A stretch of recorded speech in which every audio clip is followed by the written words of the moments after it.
કોરોનાની આ બીજી લહેરમાં યુવાનો બાદ હવે બાળકો પણ કોરોનાથી સંક્રમિત થઈ રહ્યા છે ત્યારે વડોદરાની સયાજી હોસ્પિટલમાં કોરોના સંક્રમિત 10 બાળ દર્દી સારવાર લઈ રહ્યા છે। સયાજી હોસ્પિટલના પીડિયાટ્રિક વોર્ડના કોવિડ સેન્ટરના આ દ્રશ્ય જોઈ લો। અહીં નાના બાળકો માતા પિતા વગર રહી શકતા નથી ત્યારે માતા પિતા પૈકી એકને પીપીઈ કિટ પહેરાવી બાળક સાથે રાખવામાં આવ્યા છે। महामारीથી અજાણ્યા માસૂમ માટે તદ્દન અજાણ્યા વાતાવરણમાં માતા પિતાની હૂંફ વેક્સિન સમાન અક્ષર બની રહી છે। બાળ દર્દીના માતા પિતા માટે બાળકને સાચવવું હવે મુશ્કેલ બની જાય છે। તો સિવિલમાં કુલ 12 જેટલા બાળકો સારવાર હેઠળ છે અને વડોદરામાં 10 જેટલા બાળકો જેઓ સારવાર લઈ રહ્યા છે। કોરોનાના નવા સ્ટ્રેનના કારણે હવે બાળકોમાં પણ કોરોનાનું સંક્રમણ વધી રહ્યું છે અને माता पिताए पण आ अंगे सावचेती राखवी जरूरी है।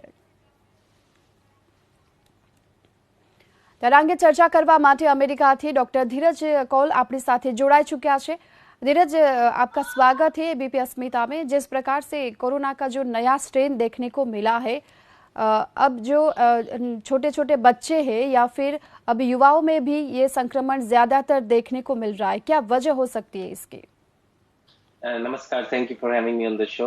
जैसे कि हम पहले भी बता चुके हैं कि भारत के अंदर जो साउथ अफ्रीकन और यूके स्ट्रेन है वो काफी मात्रा में तेजी से बढ़ रहा है और अनफॉर्चुनेटली हम लोग रैंडम, जिसको जीनोमिक सीक्वेंसिंग बोलते हैं, वो हाई इंसिडेंस एरियाज में नहीं कर रहे, इसीलिए हमें रेशो ऑफ रेयर स्ट्रेन्स नहीं पता लग रहा। दूसरा इश्यू ये आ रहा है कि जितने भी लोग हैं, जब उन्हें कोरोना होता है बच्चों को, तकरीबन मोस्ट ऑफ देम वो रिकवर ठीक तरीके से हो जाते हैं। मोर्टेलिटी बहुत ज्यादा लो है, हॉस्पिटलाइजेशन रेट ऑलमोस्ट बहुत लो है, अनलेस जो लोग हैं जिनको एडवांस्ड एस्थमा है या बहुत ही डायबिटिक पेशेंट्स हैं, सिस्टिक फाइब्रोसिस, लंग्स की प्रॉब्लम्स हैं, उनके अंदर हमें कुछ कॉम्प्लिकेशंस दिख रही हैं। लेकिन भारत में चिंता की यह बात है कि जो रेयर स्ट्रेन्स हैं वो काफी बढ़ चुके हैं। अगर आप डाटा उठाकर देखिए तो एज ऑफ नाउ बच्चों के अंदर जो कॉमन सिम्टम्स होते हैं 2 से 3 दिन तक मसल एक, लो ग्रेड फीवर, थकावट आना, हल्का सा खांसी, कॉफ, और वो इम्प्रूव हो जाते हैं। लेकिन बच्चों से लगता है अपने वृद्ध लोगों को जिसके अंदर यह वायरस सर्कुलेट होता है और मल्टीप्लाई होता है। बहुत ही एक रेयर साइड इफेक्ट है जिसे हम बोलते हैं multi system inflammatory syndrome in children, MIS-C, जो हाई रिस्क पेशेंट्स के अंदर होता है। उसके अंदर हम ये देखने में आता है कि आपके कई ऑर्गन्स पे इफेक्ट आ सकता है हाई रिस्क बच्चों के अंदर, जैसे heart, lung, kidney, brain, skin, eye और गैस्ट्रोइंटेस्टाइन लाइक आपका एब्डोमिनल। और इसके कुछ सिम्टम्स हैं जो जानना जरूरी है माँ बाप को, जैसे कि अगर आपका बुखार कई दिनों तक रहे, 4-5 दिनों तक बच्चों में रहे, हाई फीवर, अगर उनके अंदर रैश आ जाए या आंखों के अंदर रेडनेस आ जाए या पेट में बहुत दर्द हो और कई दिनों तक डायरिया रहे या गांठें बन जाना गले के अंदर, थ्रोट के अंदर पेन रहना कई दिनों तक, लिप्स क्रैक हो जाना, टंग आपकी जो लाल जबान है वो लाल लगे स्ट्रॉबेरी के जैसे, और आपके हाथ पैर फूल जाए, बिल्कुल स्वोलन हो जाए, और बच्चे को नींद ना आए, खाना ना खा पाए, तो वो चिंताजनक सिम्टम है जिसके बारे में आपको चाहिए कि अगर वो कई दिन तक रहें तो आप डॉक्टर को बताइए। लेकिन एज ऑफ नाउ मोर्टेलिटी बहुत कम है बच्चों में, ये गुड न्यूज है। लेकिन इन सिम्टम्स को जानना जरूरी है जो मैंने अभी बताए, क्योंकि रेयर स्ट्रेन्स भारत में बढ़ रहे हैं और माँ बाप को चाहिए कि इस पे नजर रखें। जी डॉक्टर धीरज, एक बात ये भी सामने आई है कि जो प्रेग्नेंट वुमन है, जो गर्भस्थ माता है, अगर वो संक्रमित होती है तो क्या जो आने वाला बच्चा है क्या उस पर उसका प्रभाव बना रहता है या फिर क्या सिचुएशन होती है? देखिए, गर्भवती महिला जो होती है उनकी इम्यून सिस्टम कम हो जाता है नेचुरली, क्योंकि बच्चा जब आपके यूट्रस के अंदर बढ़ रहा होता है तो माँ उसको एक्सेप्ट करे, इसीलिए उसकी इम्यून सिस्टम नीचे आता है ताकि हम उसे एक्सेप्ट करें। लेकिन उसका एक और इश्यू ये है कि जब आपका इम्यून सिस्टम नीचे आता है तो वायरस, बैक्टीरिया जो फैले हैं आपको इफेक्ट कर सकते हैं, जैसे कि कोरोना। तो अगर हम गर्भवती महिला को वैक्सीन दे दें, क्योंकि यहाँ पर कई ट्रायल्स भी चल रही हैं ग्लोब में जिसमें देखने में आ रहा है कि रिस्क वर्सेस बेनिफिट आप डिस्कस करिए गर्भवती महिला को और उन्हें दिए। एज ऑफ नाउ हमें ये देखने में आ रहा है कि जो कोरोना से ग्रसित महिला है, अगर उसके लंग्स इफेक्ट हो गए, उसके बॉडी के डिफरेंट ऑर्गन्स जैसे किडनी, लिवर, इसमें अगर इफेक्ट आने लग गया और आपके इंटेस्टाइन के अंदर आने लग गया, हार्ट में आने लग गया, तो कहीं ना कहीं जो ब्लड सप्लाई है बच्चे को उस पर इफेक्ट आता है।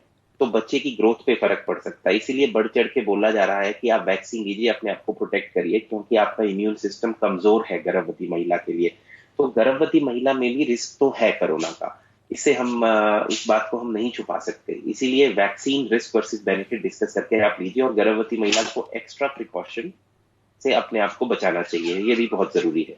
जी, इसके साथ ही कि ये भी बात सामने आई है कि जिस तरह से बच्चे ज्यादातर संक्रमित हो रहे हैं जिस गति से, तो क्या उस गति से वैसे ही जल्दी वो स्वस्थ भी हो रहे हैं क्या? जी हाँ, ये बिल्कुल सही न्यूज है कि जब बच्चे बीमार होते हैं तो 3-4 मैक्सिमम 3 to 5 डेज उनके सिम्टम रहेंगे और वो बिल्कुल रिकवर हो जाते हैं mostly. Exception to the rule है, जैसे मैंने बताया, माइल्ड अस्थमा नहीं, लेकिन एडवर्स और सीवियर अस्थमा। और भारत में ओबेसिटी भी काफी है, तो जो बच्चे काफी ओबीस हैं, इंसुलिन पे हैं, उन्हें खतरा रहता है। और ज्यादातर अगर किसी बच्चे को जैसे लंग्स की बीमारियां हैं, जैसे कि सिस्टिक फाइब्रोसिस है, क्रोनिक ऑब्स्ट्रक्टिव पल्मोनरी डिजीज है, और कोई इम्यून डिजीज है, जैसे बच्चों में भी कई जगह हमने एचआईवी देखा है कंजेनेंटल, या पहले हो गया, या और भी कोई इम्यून डेफिशिएंसीज हैं, तो वो बच्चे थोड़े एक्सेप्शन है कि उनके अंदर एडवर्स इफेक्ट्स काफी बढ़ चढ़ के आ सकते हैं। पर other than that as of now बच्चे मोस्टली देखने में ये आ रहा है कि रिकवर हो जाते हैं। और ज्यादातर आई वुड से 70, 80, 85% बच्चे तो ऐसे हैं जिनमें कोई सिम्टम नहीं होगा। वो वायरस उनके अंदर आएगा, शायद उनको बुखार भी ना हो, मल्टीप्लाई होगा और दूसरे आदमी में चला जाएगा। इसीलिए ये चेन तोड़ने के लिए हमें जरूरी है कि हम बच्चों को भी वैक्सीनेशन ग्रुप में लाएं। और आपको ये जान के खुशी होगी कि कई कंपनियां इसमें ऑलरेडी काम कर रही हैं। जैसे कि देखिए, इसको हम डी एस्केलेटिंग स्टडी बोलते हैं। एज ऑफ नाउ फाइजर और BNTX जो यहाँ पे वैक्सीन मिल रही है, वो 16 साल से ऊपर के लोगों के लिए अप्रूव्ड है। मोडेर्ना और जॉनसन एंड जॉनसन की जो दो अलग वैक्सीन है, वो 18 साल से ज्यादा के अप्रूव्ड है। और फाइजर और BNTX की एक स्टडी है जिसका फेज 3 ट्रायल खत्म हो चुका है अभी रिसेंटली, तकरीबन कंप्लीशन पे है, जिसने 12 से 15 साल के बच्चों के अंदर ट्रायल किया, जिसने ये देखा कि 2260 बच्चों पे ये हुआ था। और जिस जिस बच्चे को ये वैक्सीन मिली, उनमें से एक भी बच्चे को सिम्टोमेटिक कोरोना नहीं हुआ, और उनका इम्यून रिस्पॉन्स भी बहुत अच्छा था, और उनके अंदर कोई एडवर्स इफेक्ट सिग्निफिकेंट नहीं थे। तो सेफ्टी वाइज 12 से 15 साल के बच्चों में फाइजर BNTX का डाटा बहुत अच्छा है, FDA अप्रूवल के लिए है। और मुझे उम्मीद है कि जल्दी इसका अप्रूवल आएगा और फिर शायद हम लोग 12 से 15 साल के बच्चों के लिए भी इसे खोल दें। और फाइजर ने एक और ट्रायल शुरू किया है, जो कि बच्चे जो 12 साल से कम है उनके अंदर भी वो वैक्सीन का ट्रायल कर रहे हैं। ये छोटी ट्रायल्स होती हैं, ये बड़ी ट्रायल नहीं होती। 2 से 3 हजार लोगों के अंदर बच्चों में ये दिखता है। कईयों को वाटर देते हैं, कईयों को वैक्सीन देते हैं। और एक और अच्छी बहुत खबर है कि मोडेर्ना जो दूसरी कंपनी है, वो 2 ट्रायल्स साइमल्टेनियसली कर रही है। एक है 12 से 17 साल के बच्चों की, और एक है 6 महीने से 12 साल के बच्चों की। दोनों के अंदर हम वैक्सीन का रोल देख रहे हैं। और मुझे पूरी उम्मीद है कि इन सब के रिजल्ट अच्छे आएंगे, और जल्दी ही हम बच्चे, खासतौर पे हाई रिस्क बच्चे, जिनको जैसे मैंने बताया लंग्स की प्रॉब्लम है, कुछ और दिक्कतें हैं, उनके अंदर अप्रूवल आएगा और उन्हें भी वैक्सीन मिलेगी। जी, जिस प्रकार से अहमदाबाद की जो बात करें, तो भारत जैसे बच्चे वो अभी संक्रमित है, बड़ौदा में 10 बच्चे हैं जो वो भी संक्रमित है, तो क्या अमेरिका में भी इस तरह के केसेस सामने आए हैं? छोटे बच्चे हैं वो ज्यादा संक्रमित हो रहे हैं, या फिर अभी क्या स्थिति आप आगे देखने को मिल रही है कि बच्चों में अभी कब तक ये कोरोना वायरस ज्यादा संक्रमित हो सकता है? जैसे देखिए, मैंने अभी आपको वैक्सीन का डाटा बताया, तो इसे हम डी एस्केलेटिंग स्टडीज बोलते हैं। 18 साल से नीचे नीचे जाते रहते हैं, हम देखते हैं कि कहाँ पे एफिकेसी इन बच्चों में रहेगी, और उनको वैक्सीन देने के लिए अगर अप्रूवल आए तो दे ले। वो तो है स्टेप 1। दूसरा चैलेंज जो स्कूल रिलेटेड था कि क्या बच्चों के स्कूल खुलने चाहिए, बंद रहने चाहिए, तो FDA ने यहाँ पे, CDC ने गाइडलाइंस जारी की हैं कि हर लोकल स्टेट अथॉरिटी अपने आप डिसाइड करे। क्योंकि देखिए, बच्चों का स्कूल जाना भी जरूरी है उनके एकेडमिक ग्रोथ के लिए, सोशल इंटरेक्शन के लिए, फूड सिक्योरिटी और mental health. Complete growth of बच्चा का ऑनलाइन होना थोड़ा सा मुश्किल है। इसीलिए अगर हम कर सकें तो हमें कंबाइंड इसको करना पड़ेगा। और कहीं ना कहीं ये जानना बहुत जरूरी है कि यहाँ पे जो अमेरिका में हमने बच्चे देखे जो कोविड ग्रसित थे, या तो उनके अंदर बहुत माइल्ड सिम्टम थे, और कुछ ऐसे बच्चे थे जिनके अंदर मॉडरेट सिम्टम थे, लेकिन वो तकरीबन सभी ठीक होके रिकवर हो गए। बहुत बहुत कम मोर्टेलिटी होती है, अनलेस आपको बहुत ही एडवांस्ड डिजीजेस हो, इम्यूनो कॉम्प्रोमाइज हैं, आपके लंग्स ठीक नहीं है। क्योंकि ओवरऑल जो यंग शरीर होता है उसका इम्यून सिस्टम भी काफी अच्छा वर्सेटाइल होता है। इसीलिए भारत में अगर आप देखिए, क्योंकि भारत की तकरीबन 60% आबादी यंग है, 35 साल से कम है, इसीलिए भारत में कोरोना की मोर्टेलिटी भी लो है। अगर आप 1 लाख लोग देखिए जिनको माइल्ड टू मॉडरेट कोरोना है या मॉडरेट टू सीवियर कोरोना है, तो पूरे वर्ल्ड के अंदर भारत सबसे कम मोर्टेलिटी की कंट्रीज में आता है, क्योंकि यहाँ पे यंग लोग हैं, और जब आप यंग होते हैं तो आपकी मोर्टेलिटी लो होती है। इसीलिए बच्चों के अंदर रिस्क काफी कम है। जी, और जिस प्रकार से केसेस बढ़ रहे हैं, तो क्या इसके पीछे का कारण जो कोरोना का नया स्ट्रेन देखने को मिल रहा है वो भी वजह हो सकती है? ये बहुत अच्छा सवाल है। जो केसेस बढ़ रहे हैं उसका सबसे बड़ा कारण है कि हमने जो कोरोना एप्रोप्रिएट बिहेवियर था उसको हमने बाईपास किया। हमने सोशल गैदरिंग्स की, मास मीटिंग्स की, अलग अलग वजहों से, कहीं प्रोटेस्ट थी, कहीं पॉलिटिकल मीटिंग्स थी, तो लोग बहुत बड़ी संख्या में आए।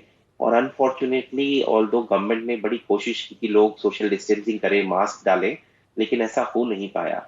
इस वजह से वो वायरस सर्कुलेट हुआ, और जब भी ऐसा इवेंट्स आते हैं 3 हफ्ते से 3 महीने के अंदर आपको बड़ी बड़ी स्पाइक्स दिखती हैं।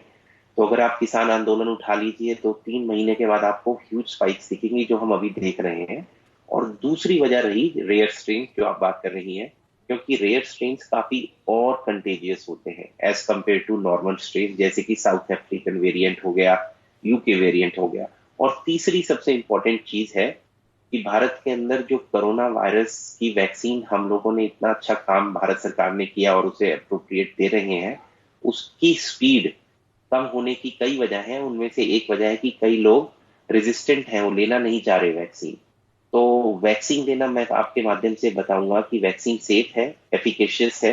अपनी लोकल गवर्नमेंट अथॉरिटीज की वेबसाइट पे जाके देखिए, और अगर आप एज अप्रोप्रिएट हैं तो तुरंत काल से वैक्सीन लीजिए। और सबसे इंपॉर्टेंट बात, वैक्सीन लेने के बाद भी साउथ अफ्रीकन और यूके स्ट्रेन से आप 100% प्रोटेक्टेड नहीं है, उसकी एफिकेसी 100% नहीं है। इसीलिए आपको अभी भी सोशल डिस्टेंसिंग, हैंड वॉशिंग और फेस मास्क डालना जरूरी है। अगर आपको वैक्सीन लगी है उसके बावजूद भी बहुत जरूरी है डॉक्टर्स को ये भी जानना, क्योंकि और फ्रंटलाइन वर्कर्स को भी, कि आप अपनी प्रोटेक्शन के खुद जिम्मेदार हैं। हाथ धोइए, डिस्टेंस रखिए, फेस मास्क डालिए और अपनी इम्यूनिटी को स्ट्रांग करिए। अच्छा सोइए, अच्छा खाइए, और हो सके तो प्राणायाम और योगा करिए। और प्लीज गवर्नमेंट की सपोर्ट करिए इस मुहिम के साथ मिलके, ताकि इसका स्प्रेड रोका जा सके। जी, शुक्रिया हमारे साथ जुड़ने के लिए और ये सारी तमाम जो जानकारी हमें देने के लिए। તો જે પ્રમાણે અમેરિકાથી ડોક્ટર ધીરજ કોલ આપણી સાથે જોડાયા હતા અને નવા સ્ટ્રેનના કારણે હવે બાળકોમાં પણ સંક્રમણ વધુ જોવામાં આવી રહ્યું છે, એવામાં માતા પિતાએ પણ સતર્ક રહેવું પડશે। બાળકોમાં જો સામાન્ય લક્ષણ જણાય તો તુરંત તેની સારવાર કરાવવી હિતાવહ રહેશે।